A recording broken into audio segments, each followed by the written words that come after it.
आज की कहानी के अंत में आपको एक टिप्स अवश्य दूंगा। कहानी अंत तक आप सुनना। एक शिक्षक 4 नेत्रहीन बालकों को हाथी को छू करके या हाथी के पास जा करके यह बताने को कहते हैं कि बताओ हाथी कैसी होती है। चारों नेत्रहीन बालक हाथी के पास पहुंचे। एक ने हाथी के कान को पकड़ा, एक ने हाथी के सूंड को पकड़ा, एक हाथी की पूंछ को पकड़ा और एक हाथी के पैर को पकड़ा। आप सोचना गलत कौन? यहां मुख्य मुद्दा है गलत कौन, जिसने भेजा या जो पहुंचा। जिस नेत्रहीन बालक ने हाथी का कान पकड़ा, उससे जब पूछा गया कि हाथी कैसी होती है, उसने बताया हाथी पंखे के समान होती है। झलने वाला जो पंखा होता है, बड़े साइज का जो पंखा होता है, हाथी पंखे के समान होती है। जिसने सूंड पकड़ा, उससे पूछा गया कि हाथी कैसी होती है, उसका जवाब था हाथी अजगर सांप जैसी होती है, क्योंकि वो हाथी का सूंड पकड़ा था। जिसने हाथी का पूंछ पकड़ा, जब उस नेत्रहीन बालक से पूछा गया तो उसने कहा हाथी एक मोटी रस्सी के समान होती है। और जिस बालक ने हाथी का पैर पकड़ा था, उससे जब पूछा गया तो उसने जवाब दिया कि हाथी एक मोटे पेड़ के समान होती है। आप सोचना गलत कौन?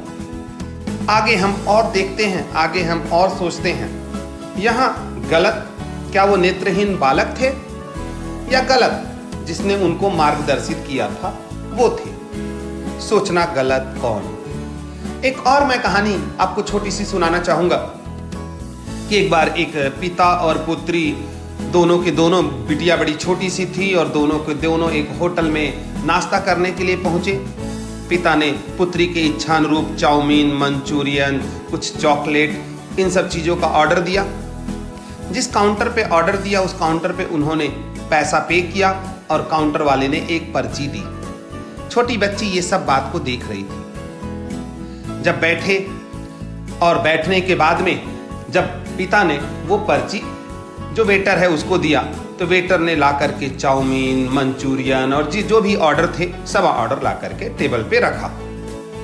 अब वो छोटी बच्ची ये पूरे काम को देख रही थी और देखते हुए अपने पिता से बोली, पापा वो अंकल कितने गंदे हैं जिन्होंने आपसे इतना सारा पैसा लिया और आपको एक छोटी पर्ची दे दी कागज की, और ये अंकल कितने अच्छे हैं जिन्होंने आपसे पर्ची ली और इतना सारा खाना दिया। आप सोचना यहाँ पे बच्ची के मन में उठने वाले प्रश्न गलत कौन। यह सबसे इंपॉर्टेंट है और यहीं से आपकी टिप्स भी शुरू होती है कि समय समय पे हर छात्र को मार्गदर्शन की जरूरत पड़ती है। समय समय पे सबको सलाह की जरूरत पड़ती है। समय समय पे सब छात्र को सही बात बताई जाए या सही डायरेक्शन में मार्गदर्शित किया जाए, इस बात की जरूरत पड़ती है। मेरा दोस्त तो ये कर रहा है इसलिए मैं भी ये करूँगा, नहीं दोस्तों, फिर यहाँ गलत कौन? मेरा दोस्त तो ये कर रहा है इसलिए मैं ये करूँगा, कभी ऐसा मत करना। अपनी योग्यता अनुरूप कार्य का चुनाव करना।